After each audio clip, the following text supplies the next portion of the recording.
To jama'a masu kallon shirye-shirye a gidan talabijin na jihar Katsina wato Kttv da kuma masoya filin rana ba ta ƙarya, assalamu alaikum.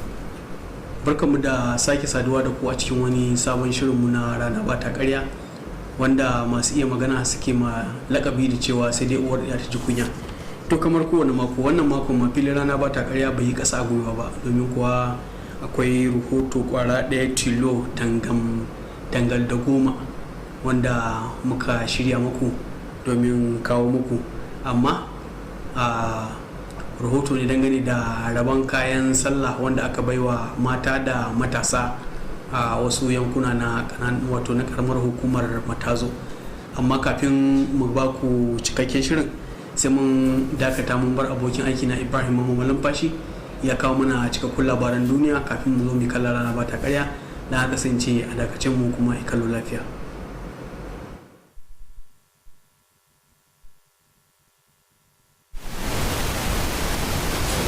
Gwamnatin jihar Katsina ta raba kayan abinci ga waɗanda matsalar gobara ta shafa a babbar kasuwar Katsina. Kwamishinan wasanni da walwalar jama'a Hadisan Aliyu Dallami ya kaddamar da rabon kayan abinci a kasuwar wakilin Muhammad ta 'yan taba na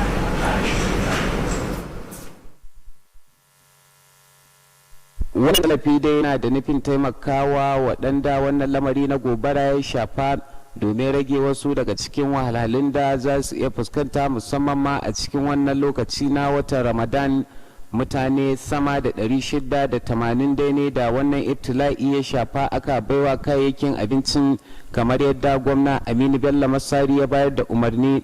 Da yake jawabi ga waɗanda suka amfanan, kwamishinan harkokin wasanni da walwalar jama'a Alhaji Sani Aliyu Dallami ya bayyana cewa samar da kayayyakin wata 'yan manuniya ce ta irin kulawa ta musamman da kuma damuwar gwamna Aminu Bello Masari ga waɗanda ibtila'in gobara ya shafa.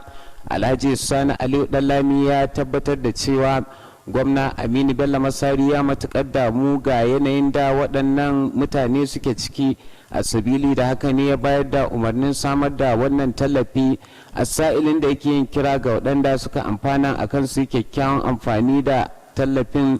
Kwamishinan harkokin wasannin ya yi addu'ar Allah subhanahu wa ta'ala ya kare sake afkuwar irin wannan lamari, ya kuma yi roƙo akan buƙatar da ke akwai na ƙarin addu'o'i akan samun ɗaukin Allah subhanahu wa ta'ala akan matsalar tsaro da ke addabar wasu sassan jihar nan.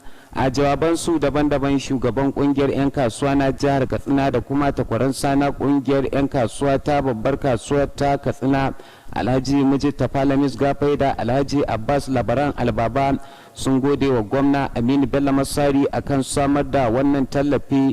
Shugaban kungiyar 'yan kasuwar na babbar kasuwa ta Katsina Abbas Labaran Albaba daga nan sai sanar da cewa nan ba da jimawa ba gwamnatin jiha za ta samar da tallafi ga waɗanda ibtila'in gobarar ya shafa. Ƙarshen rahoton kenan. Ahmad Muktar Intaba.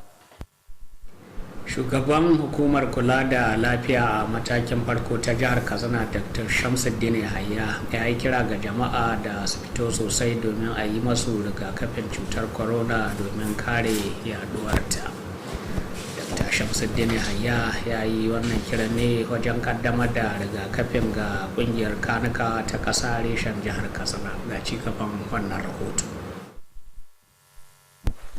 Shugaban hukumar da ke kula da lafiya a matakin farkon ya bayyana cewa wannan shiri na annobar corona yana da manufar kare mutane daga kamuwa daga wannan cuta ta corona, musamman mutanen da suke mu'amala da al'umma a koda yaushe. Dr. Shamsuddin ya bayyana cewa wannan allura ta cutar ta corona ba ta da wata illa ga rayuwar bil'adama, don haka sai kira ga al'umma da su ba wannan shiri dukkanin goyon bayan da ake bukata domin a cimma nasara. Shugaban hukumar ya bayyana wannan kungiya ta kanaka a matsayin abokiyar ci gaba, musamman wajen inganta kiwon lafiya al'umma. Da aka sai kira ga 'ya'yan wannan kungiya kada su gajiya wajen ci gaba da goyon bayan dukkanin shirye-shirye da tsare-tsaren gwamnati, musamman abin da suka shafi inganta kiwon lafiya al'umma. Dr. Shamsuddin Yahaya ya gode mai shugabannin wannan kungiya bisa ga irin goyon baya da haɗin kan da suke ba wannan shiri na allurar ta corona, inda ya kira ga sauran kungiyoyi ma da su koyi da su. Shugaban hukumar ya bayyana cewa wannan cuta ta corona cuta ce ta addabi duniya baki da haka akwai buƙatar ya akwai na ƙara ƙaimi ga ɗaukacin al'umma domin tabbatar da an daƙile yaɗuwar wannan cuta a cikin al'umma baki ɗaya. Daga Shamsuddin ya gode ma gwamnatin jihar Katsina bisa ga goyon bayan da ta bada domin samun sukunin gudanar da wannan allura ta corona ta rigakafi a faɗin jihar nan da kuma yin dukkanin kayayyakin aiki da ta bada domin tabbatar da an cimma nasara na wannan kudi. Shugaban kungiyar kanikawa ta ƙasa reshen jihar Katsina Alhaji Abati Muhammad ya gode ma babban sakatare na wannan hukuma bisa ga wannan allura da ya yi ma 'ya'yan wannan kungiya da kuma kokarin da yake na daƙile yaɗuwar wannan cuta a cikin al'umma. Alhaji Abati Muhammad ya ba da tabbaci wannan kungiya ta nata na ba gwamnati dukkanin goyon bayan da ake bukata musamman jami'an kiwon lafiya da suke gudanar da wannan allura domin daƙile yaɗuwar wannan cuta domin ci gaban jihar Katsina baki ɗaya. Shugaban kungiyar na kanikawa ba da tabbacin 'ya'yan wannan kungiya na ba gwamnati dukkanin goyon bayan da ake bukata a cikin ɗimbin shirye-shiryenta domin kwalliya ta biya kuɗin sabulu. Alhaji Abati Muhammad ya kuma gode ma gwamnan jihar Katsina Alhaji Aminu Bello Masari bisa ga irin goyon baya da yake ba wannan kungiya ta nata da kuma yan gudunmawar da yake bada da kokarin shi na inganta rayuwar al'umma a faɗin jihar nan. A bishar rahoton kenan Shamsuddin biyu. Mai martaba sarkin Katsina Alhaji Abdulmumin Kabir Usman ya bayyana buƙatar samun haɗin kai da ƙaunar juna a tsakanin musulmi domin ci gaban addinin musulunci. Alhaji Abdulmumin Kabir Usman ya bayyana haka ne wajen rufe tafsirin azumi na bana a babban masallacin Katsina. Mai martaba sarkin ya nuna gamsuwa da irin gudunmuwar da malamai ke bada wajen yada addinin musulunci da samar da zaman lafiya. Alhaji Abdulmumin Kabir Usman ya yi kira ga musulmi da su yi amfani da darussan da suka samu wajen azumi domin ci gaban addinin musulunci. Abdulmumin Kabir Usman ya yi addu'ar Allah kawo ƙarshen matsalar tsaro da ta damu ƙasar nan. Hakanan sarkin ya yaba da ƙoƙarin da gwamnati da wasu jama'a ke yi na taimako a watan azumi. Ya ba da tabbacin masarautar na ci gaba da goyon baya ga shirye-shiryen samar da ci gaba. Shugaban kungiyar jama'atul izalatul bid'a wa iqamatus sunna Sheikh Yakubu Musa Hassan ya yi kira ga da a ci gaba da yin wa'azi game da muhimmancin addu'a wajen samar da zaman lafiya.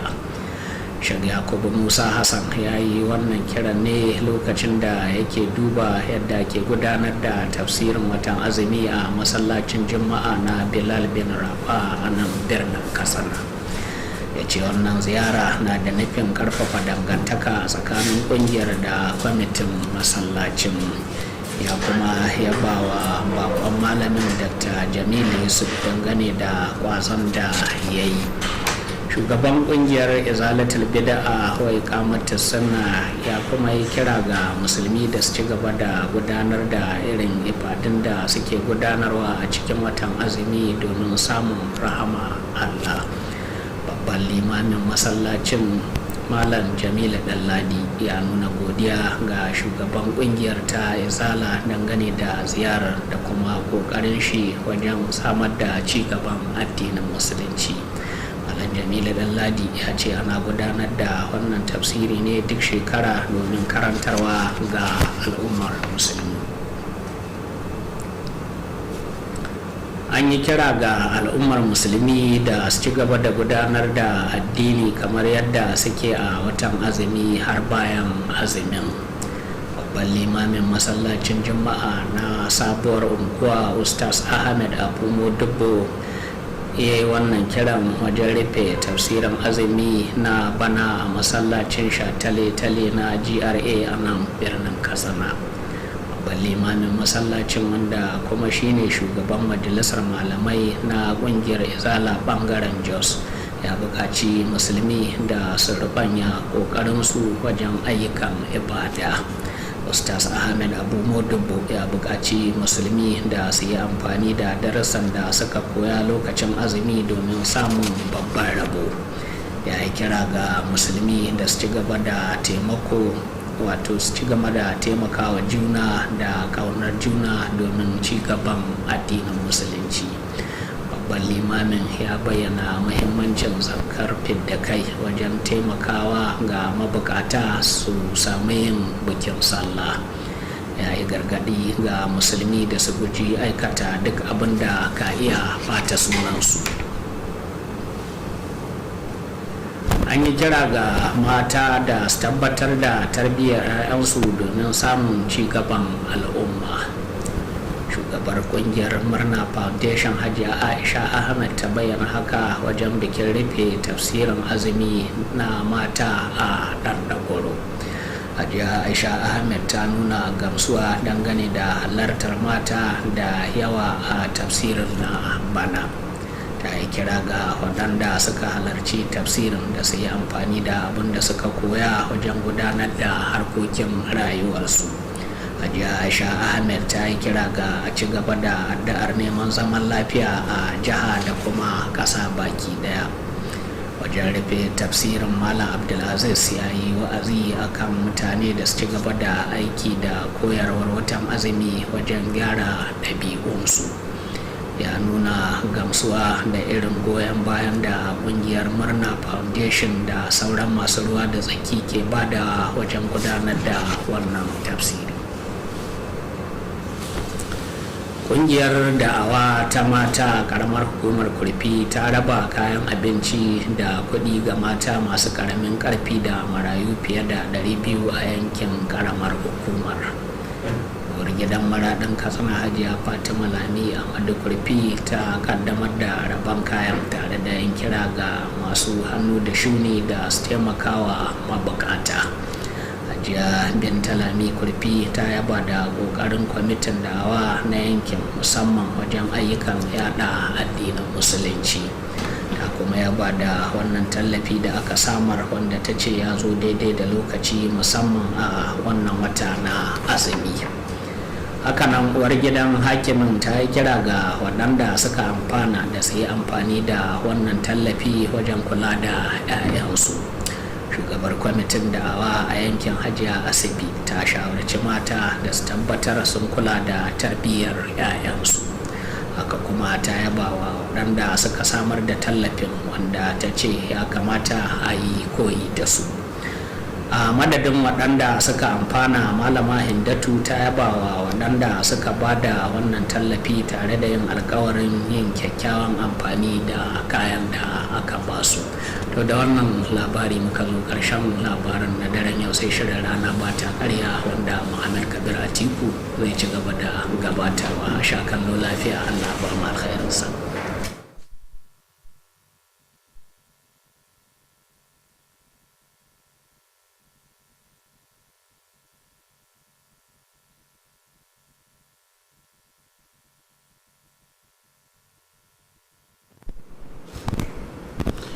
To alhaji ibrahim sai ce kwanan lafiya kuma kaci na yau. To masu kallon mu kun ji tun farkon wannan shiri kuna tare da shirin rana ba ta karya ne, kuma kun ji cewa akwai rahoto da muka yi muku tanadi domin wato faɗakarwa game da ilmantarwa. Rahoton da za mu gabatar shine rahoto akan rarraba kayan sallah wanda babban sakatare na ma'aikatar harkokin mata ta jiha wato alhaji muhammad lawal matazu ya samar ga mata da matasa na jam'iyyar apc a karamar hukumar matazu. wakilinmu na rana ba ta karya ya halarci wannan rabon kayan sallah ga kuma rahoton da ya hada mana.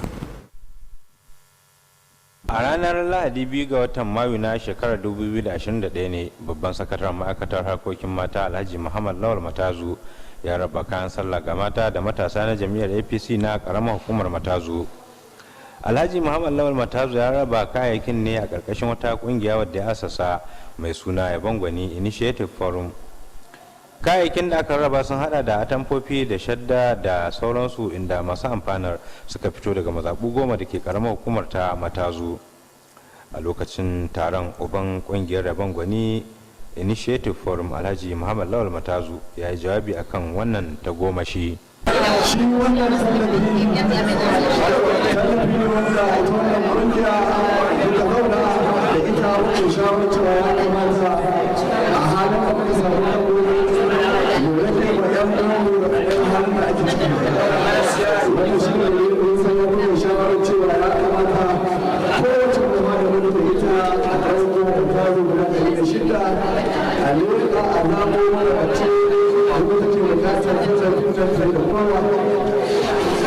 da koyi ba sai da falalar wannan wata da muke ciki da kuma irin gara basa da manzon Allah sallallahu alaihi wasallam ya gaya mana da wanda ya kurege da wani wata damuwa yadda manzon Allah ke fada ubayyi da sirra sanan ya sallallahu fi dunya wa akhirah su wanda ya wata mu batake ya Allah sallallahu alaihi wasallam ya shaida cewa Allah zai wata mashi duniya da lahira to kun ga wannan ba karamar fa'ida ba ce ba a wannan yanayi da muke ciki a samu wani bawan Allah ya yi wani yunkuri irin wannan don tallafa ma al'umma kuma tallafi mace 106 akwai bangaren camun iyayen jam'iyya na kowace ward su ma akwai nasu tallafin su goma akwai sakatarorin su ma suna da nasu tallafin akwai women leaders su ma suna da nasu tallafin a cikin wannan gaba da muke ciki haka shugaban jami'ar apc na karamar kuma ta zo da sakataren shi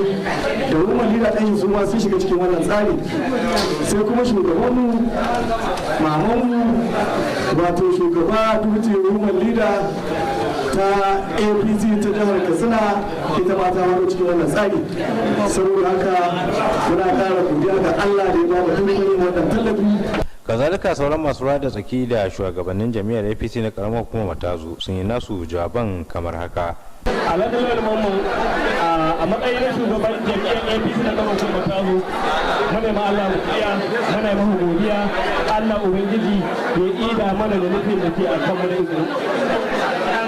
alhamdulillah mamman a yanda kake wannan kokari ba tun yau ba mun faɗa inda za mu sami iri shi na dan zama a karamar hukumar matazu ya zauna to da matasan mu sun rika samun ina za su rika zuwa fakewa suna cewa a taimaka kamuwa na taimaka kamuwa ne matasan karamar hukumar da yi wannan ya burge na kwarai da idan ga irin matan da aka tara a cewa karamar hukumar ta aka tara su wannan abun alfahari daga jami'ar apc abun alfahari daga karamar hukumar ta su abun alfahari daga shi mai girma alhaji mai mamman ps shugaban wannan kungiya ta yabon ko aka ce yabon gwadi ya zama dole ko yau muna ƙara jinjina da gwadi ya na cikin mu yan boko da muka gudu muka tafi neman abinci to ya bi mu tsawa ya fuskanci gaskiya ni kan ban iya kwana mu tazo wallahi yawa ba Allah yana kwana dan gaskiya ka muke sarka ya ce gaskiya aka yi kuma gaskiya ne ni ba zan iya kwana ba nan aka yi mu aka yi komi amma yanzu ina da ran kwana amma bawan Allah nan na kwana haka ya zama wajibi na sojoji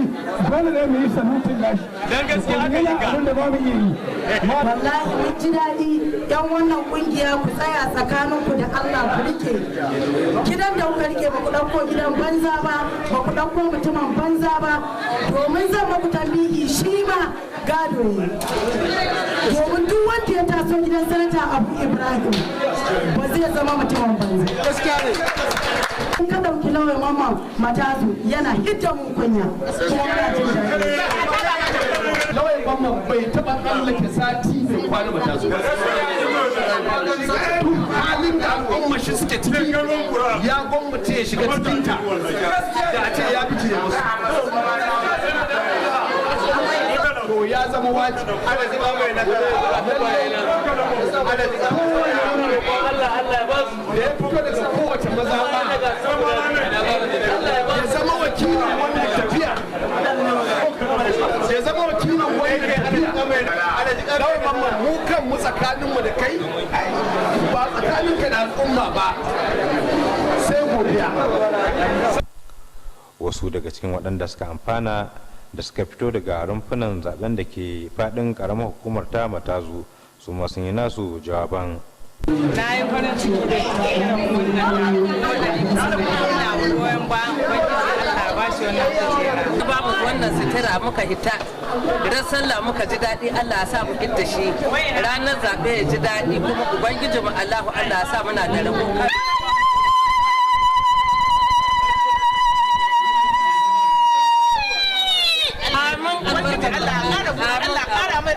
Amin ya ba mu tallafi na kayan sutura na sanyawa a matakin kowace ward, ciyamomi da ainihin sakatarori da woman leader da kuma namijin kokari da yi akan daukar kowace runwa da ya dauko mace daya zai gudanar zai bata karamin zani. Muna da runwa kusan 106 a kan kuma mata mu a siyasa ta mata lokacin mata saboda ba inda zaka je a taimake ku a ɗauko ɗan wani abu a baka wanda zaka taimaki wani haka taimaki iyalinka. Saboda haka kaga Alhaji Muhammad Matazu duk abin da zai ya riga yayi kuma ya kai da, kuma saboda haka muna yi mashi fatan alkhairi. Ubangiji Allah ya ƙara tsare shi, Allah ka ɗaukaka shi, Ubangiji Allah ka bashi abin da yake nema a duniya. Ya muna godiya, Allah ya saka mashi da alkhairi, Allah ya sanya waɗanda suka fi shi su ma su zo su yi irin wannan abu. Shi gashi shi dan karami wanda bai ma kai su ba yana zuwa na irin wannan abu. Mu ma yayi nema Allah godiya da Allah kan ranar da ce wadina an samu mai taimako irin wannan.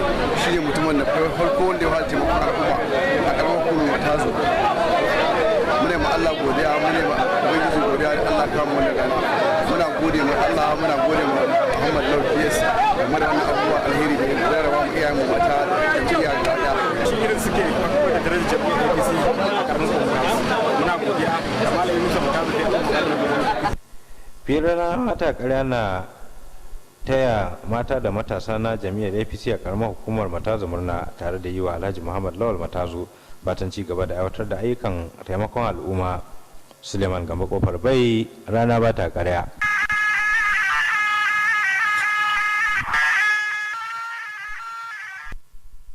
Rabon kayan sallah kenan wanda babban sakatare na ma'aikatar harkokin mata na jiha wato Alhaji Muhammad Lawal Matazu ya yi ga mata da kuma matasa na jam'iyyar APC a karamar hukumar Matazu, da fatan za a yi hidimomi ko shagulgula na sallah cikin ƙoshin lafiya da kuma kwanciyar hankali. Da haka nake ban kwana da ku, nake cewa Allah ba mu alkhairinsa, sai kuma makon gobe idan Allah ya kai mu za mu kawo muku wasu rahotannin masu daɗi da kuma gamsarwa. Assalamu alaikum.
Kttv, Katsina State Television.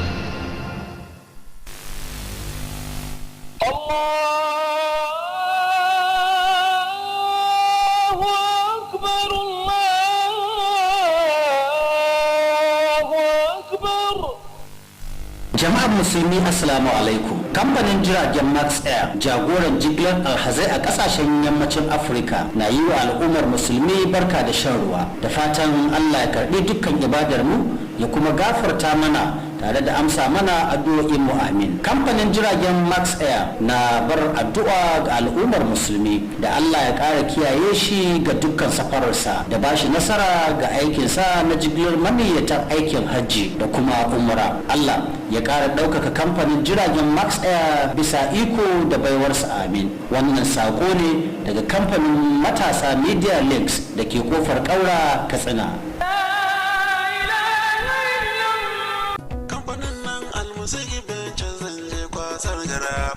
Kamfanin da ya zarce dukkan sauragun sauki da albarka. Alamun ci gaba yakan fara ne daga ɗaukan matakan kwarai. Al-Music Ventures, kamfanin sauki da rangwame na Alhaji Musa Ibrahim Captain. Muna muku albishir da cewa mun tanar muku da kayayyakin masarufi iri daban-daban don masu buƙatar saye kaɗan ko sari. Waɗanda suka hada da shinkafa irin tamu gida mai suna Jamila. Da ta kamfanin Adusa muna da fulawa iri daban-daban, sukari na buhunna, gishiri saman bita, indomie, taliya da makaroni namu na gida. Al-Music Ventures na sayar da nau'in dunkulen magi kala-kala, madara da sauran kayan shayi, complex, biskit na kwali, lemunan sha na roba da na kwali, sabulan wanki da na wanka masu kamshi da kwantar da zuciya. Al-Musib Ventures mun tanadar muku da wurin aje ababen hawa wadatacce gami da matakan tsaro na musamman. Al-Musib Ventures na godiya ta musamman ga daukacin jama'a da suka zo wurin mu don sayan kaya da masu saida musu. Allah ya bar zumunci, amin. Kada ku manta, Al-Musib Ventures muna nan a sabon wurin mu na aje kayayyaki wato warehouse. Idan kun shawo bayan gidan man dan tukura, tsohuwar yan katako akan hanyar ku ta zuwa Kobran Dorowa. Al-Musib Ventures muna maraba da kowa da kowa. Sai kun zo.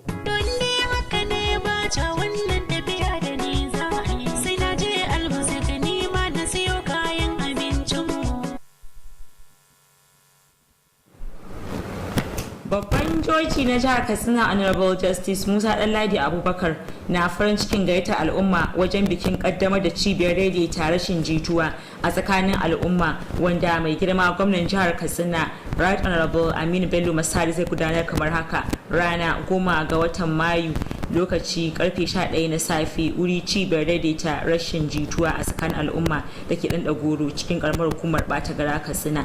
Allah ya bada ikon halarta, amin. Gonar kajin Katsina Darma Poultry Farm na sanar da al'ummar jihar Katsina da makwabta cewa a halin yanzu an yi maku tanadin dakwalan kaji, manyan agwagi toro, macen agwagwa na sayarwa ga jama'a tun daga yanzu domin amfani a gida ko masu bukatar sari. Kajin gonar Katsina Darma Poultry Farm sun samu kulawa ta musamman gami da cimaka mai kyawu domin ana ce da su da ingantaccen abinci mai gina jiki, kuma idan ka kwatanta girman su to babu shakka bambanci a bayyane yake. Masu more masu don soyayya ko falfesu tare saurin bukatu kofa abu da take. Kuna iya sayan naku domin an ci gaba da saida tun daga karfe 7 na safe zuwa karfe 6 ne ma a kowace rana. Kowace dakwalwar kaza za ku same ta akan kuɗi naira 1,500. Sai macen agwagwa za ku same ta akan kuɗi naira 1,500. Sai namijin agwagwa wato toro za ku same shi akan kuɗi naira 3,000. Kuma ana shawartar jama'a duk wanda zai je wurin sayan ya tabbatar ya sanyo takunkumin rufe baki ko hanci, kuma kada a cinkushe wajen bin layi. Gonar kajin Katsina Darma Poultry Farm na nan kusa da sabuwar tasha daura da gidajen ma'aikatan karfe wato Katsina Storal Mills akan hanyar ku ta zuwa Dutsen ma. Sai kun zo.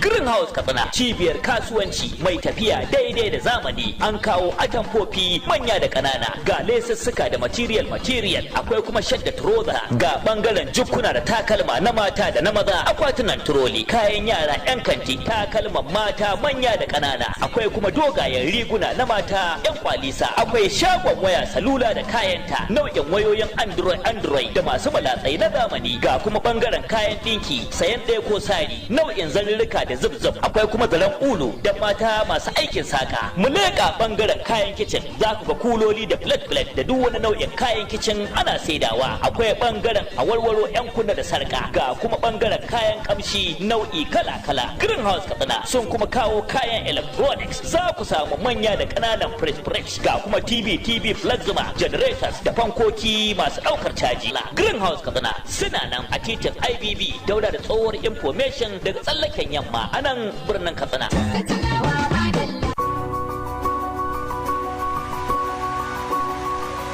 How can we take Katsina to the next 100 years? Katsina to compete with all other states in the Federation and even globally. My name is Ahmad Lal Ahmad. I'm indigen of Katsina State. Katsina National Talent Hunt Challenge is a good initiative. Congratulations to His Excellency, Right Honorable Aminu Bello Masari, the Executive Governor of Katsina State.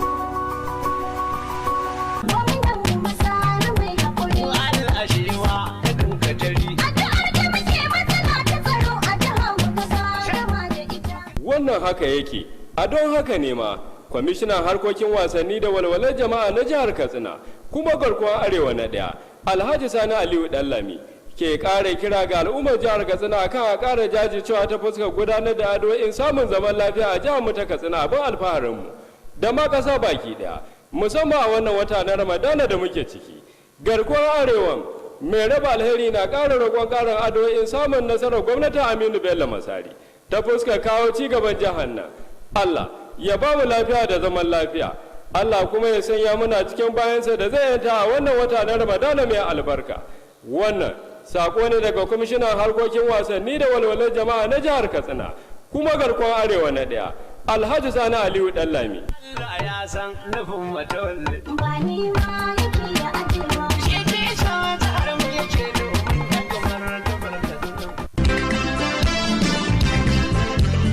Katsina State Board of Internal Revenue, hukumar tara kudaden shiga ta jihar Katsina, na jan hankalin 'yan kasuwa, 'yan kwangila da masu gudanar da sana'o'i a ko'ina a fadin jihar Katsina da su tabbata suna sauke nauyinsu na biyan haraji gwamnatin jihar Katsina da waɗannan kudade gwamnati ke tattala.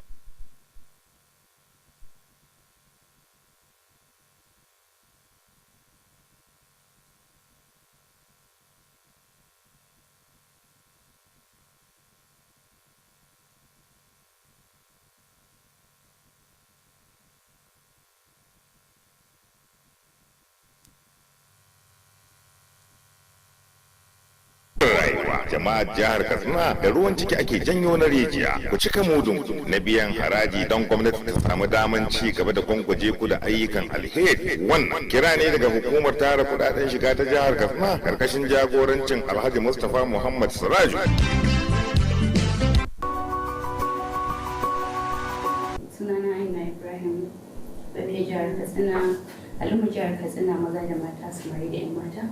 Ina farin cikin sanar da ku gasar da shugaban mahaifinmu gwamnanmu Right Honorable Aminu Bello Masari ya sanya Katsina National Talent Hunt Challenge. Wannan dama ce da ba taɓa samun irin ta ba. Jihar Katsina muna da 'yan boko, muna da 'yan kasuwa, muna da masu arziki, muna da sarakai, saboda duk duniya ta san da jihar Katsina wace irin jiha ce. To a cikin irin wannan damar ne shugabanmu Right Honorable Aminu Bello Masari ba mu dama mu samari da 'yan mata ta wannan gasa ta Katsina National Talent Hunt Challenge. Wannan gasa ta kirkira ce wadda samari da 'yan mata za su iya ta zane ko wani abu dai haka, basira dai wadda Allah ya baka za ka zo ka nuna a wurin. Saboda haka da irin wa'annan gasan da ake irin su Arab Got Talent, American Got Talent za ka gani duka ana yi a tashoshin mu na Larabawa na Turawa, to mu ma irin ta ce gwamnan Right Honorable Aminu Bello Masari ba mu dama irin ta. Saboda haka duk wanda yake neman wani karin bayani yana iya neman mu a website din mu Katsina National Talent Hunt Challenge.ng da kuma a Facebook da Twitter.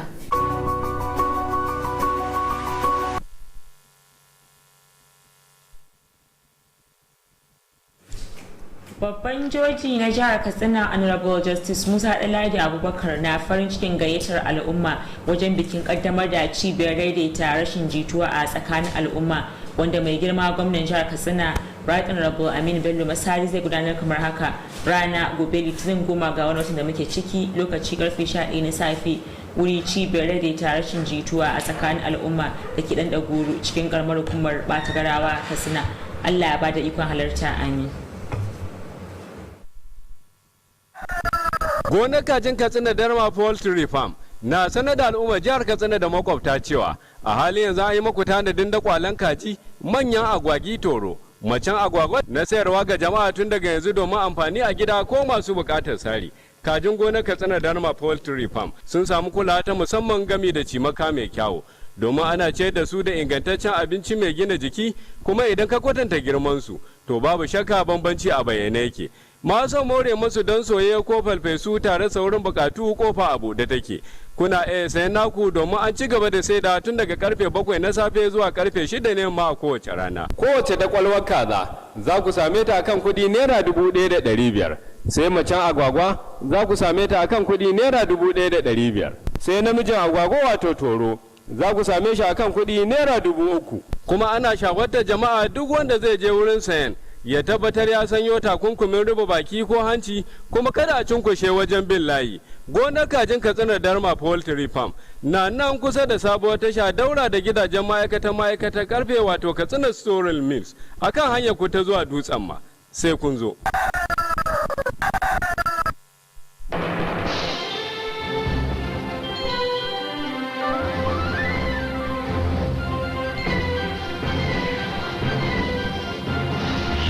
Watching Kttv, Katsina State Television.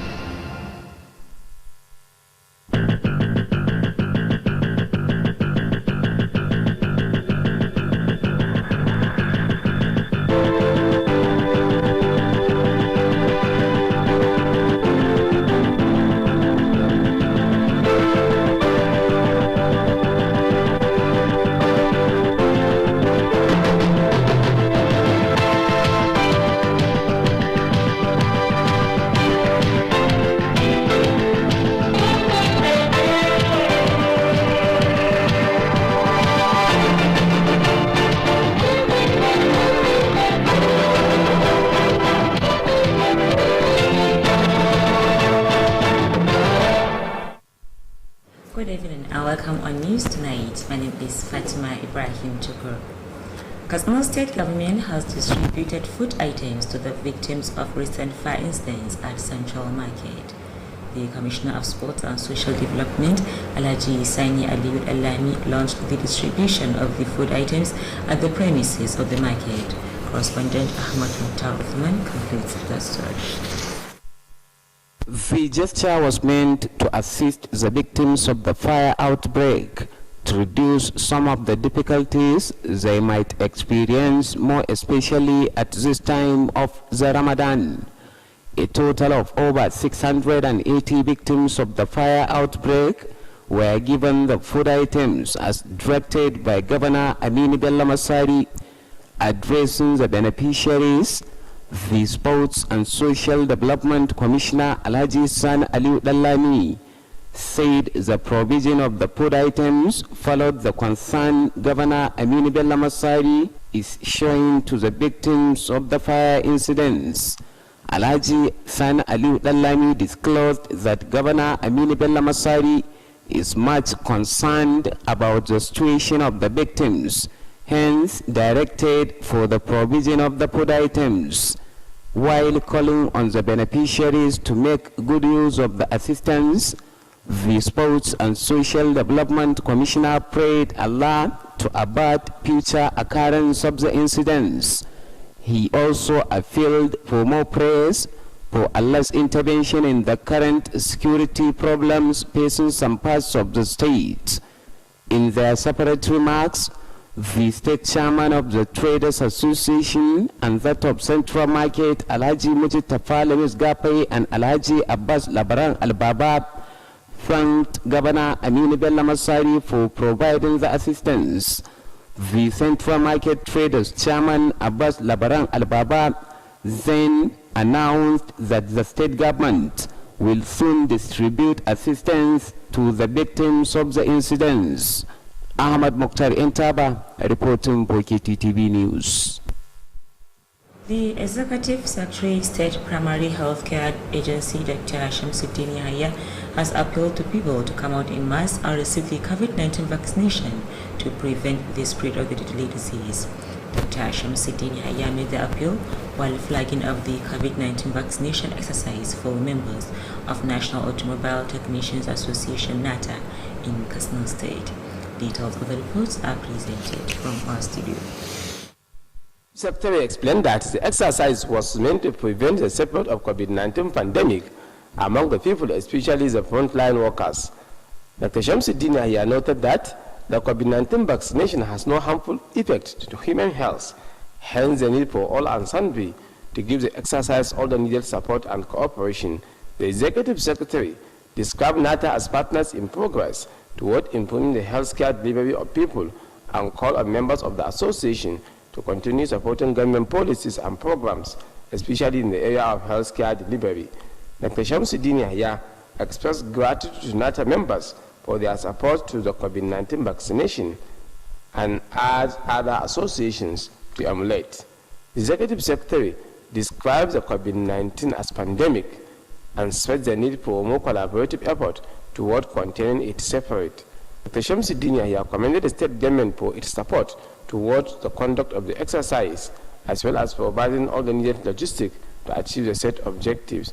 The state chairman of National Automobile Technician Association of Nigeria, NATA, Alhaji Abati Muhammad, expressed appreciation to the Executive Secretary for the COVID-19 vaccination to the members of the association. Alhaji Abati Muhammad assured the NATA continued support to the exercise and other health-related programs for the overall development of the state. The NATA chairman called on members of the association to provide all the necessary support to the health personnel conducting the exercise to achieve the desired success.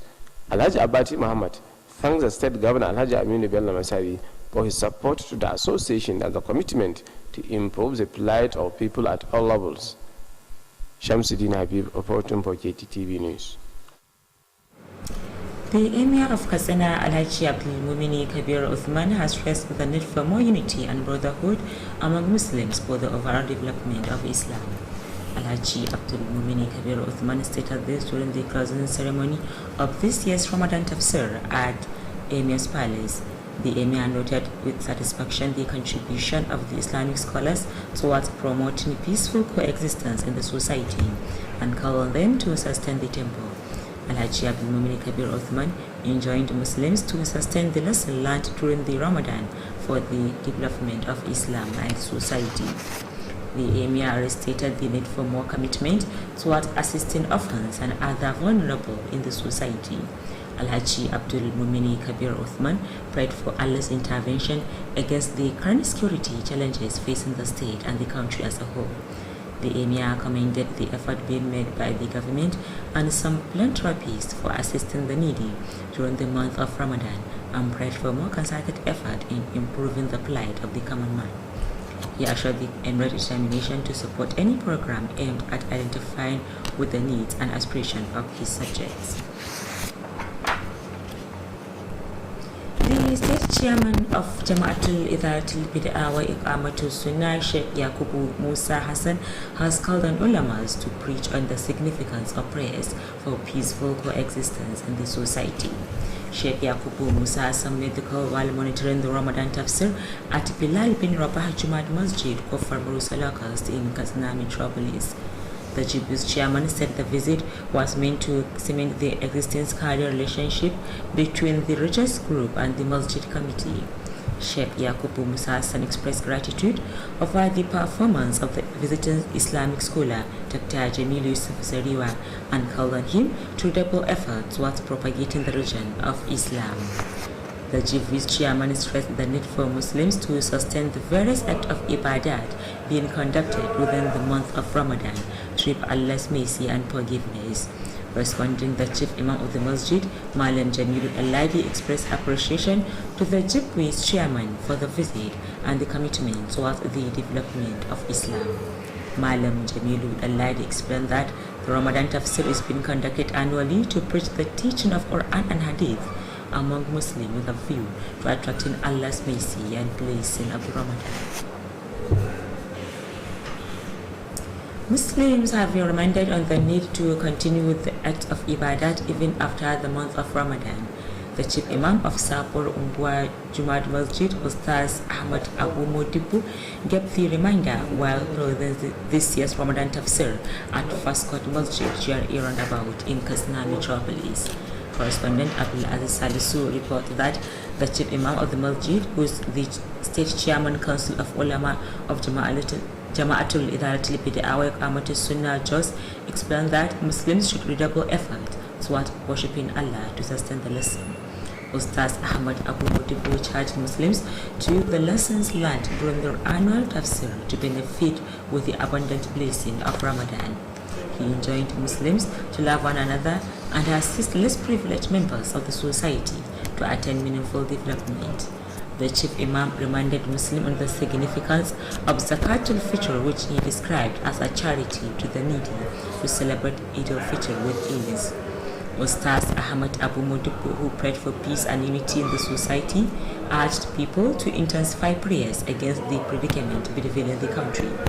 He cautioned Muslims against any act capable of tarnishing their image and that of the religion of Islam.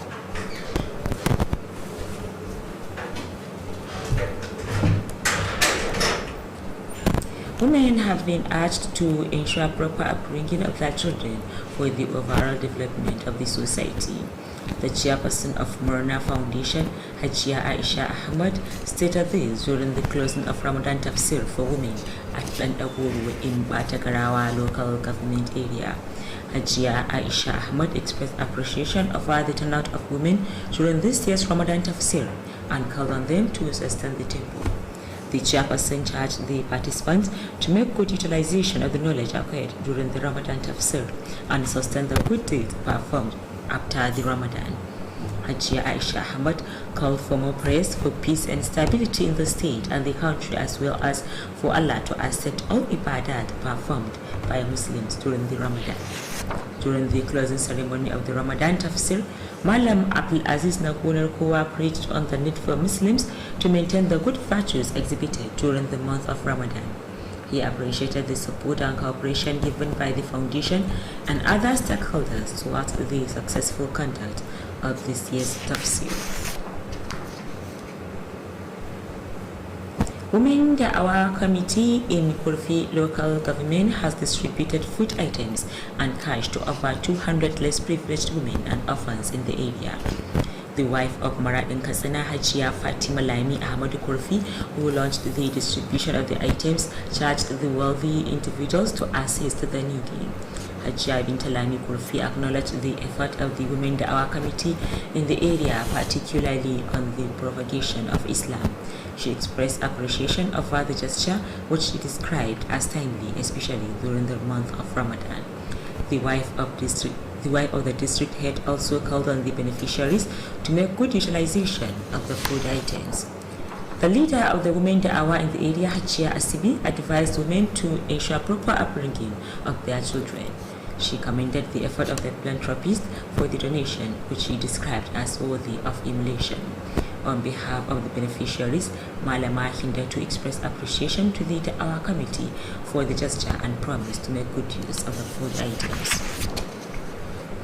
With that, we conclude news tonight. Thank you for watching.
Kttv, Katsina State Television.